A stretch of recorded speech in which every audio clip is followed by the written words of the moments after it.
Comment reconnaître une espèce chimique? Tout d'abord un rappel.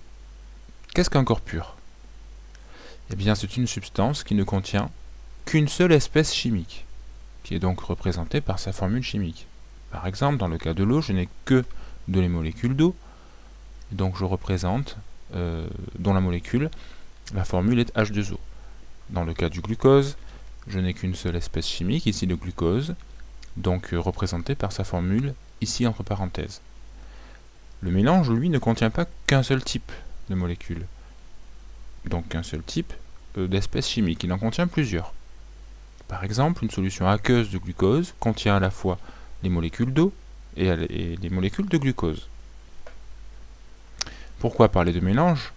Puisque un médicament n'est rien d'autre qu'un mélange d'un principe actif qui est constitué de molécules qui sont actives comme son nom l'indique et qui ont un effet thérapeutique sur un patient.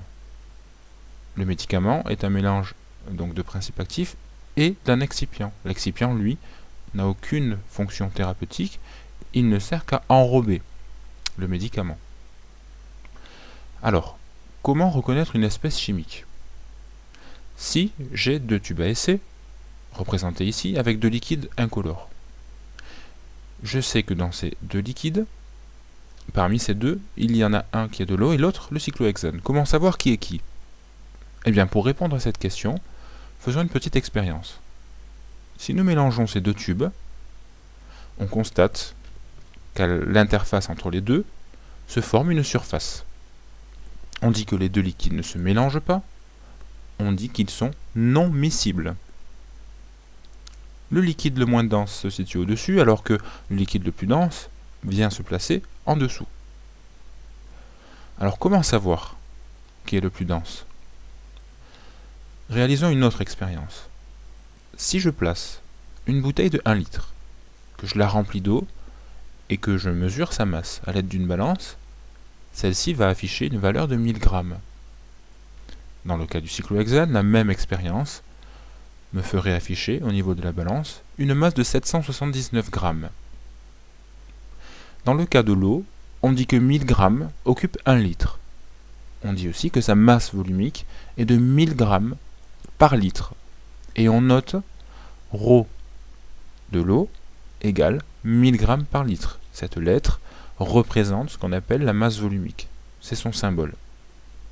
Dans le cas du cyclohexane, avec la même démarche, on pourrait dire que 779 grammes de cyclohexane occupent un volume de 1 litre, et donc que sa masse volumique est de 779 grammes par litre. Donc c'est une façon chiffrée de comparer les masses volumiques. Donc on sait d'ores et déjà que l'eau sera plus dense que le cyclohexane, car sa masse volumique est plus grande. Si je regarde l'étiquette de ce produit chimique, donc le cyclohexane, je retrouve plusieurs informations. Ici j'ai donc la formule brute.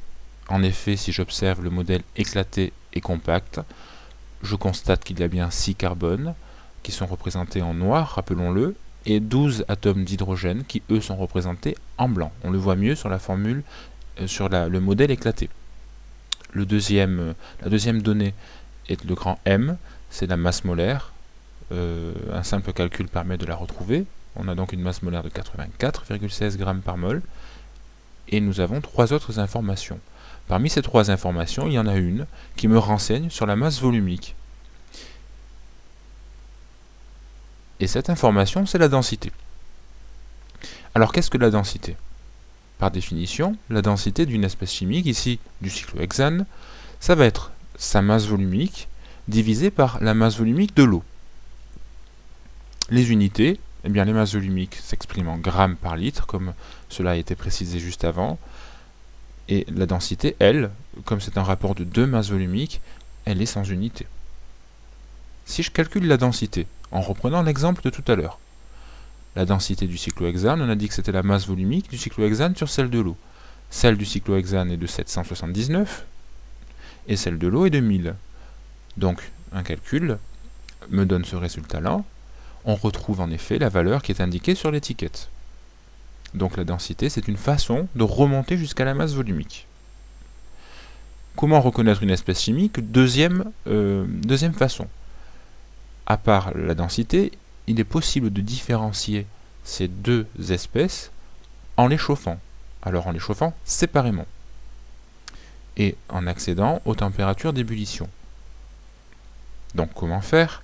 Si je place une des espèces chimiques sur une plaque chauffante et que je chauffe, il arrivera un moment où les bulles apparaîtront et la température ne sera pas la même.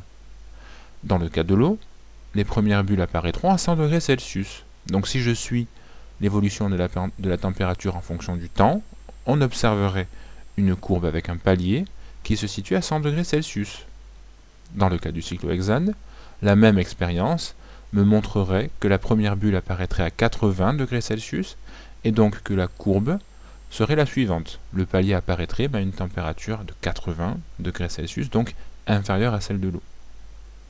Et ces deux données, si je regarde sur l'étiquette du cyclohexane, sont données. Alors, pour le cyclohexane, évidemment, je n'ai qu'une seule température d'ébullition, et elle est donnée à cet endroit-là. On retrouve bien la valeur de 80,7 degrés, comme précisé au niveau du palier précédent.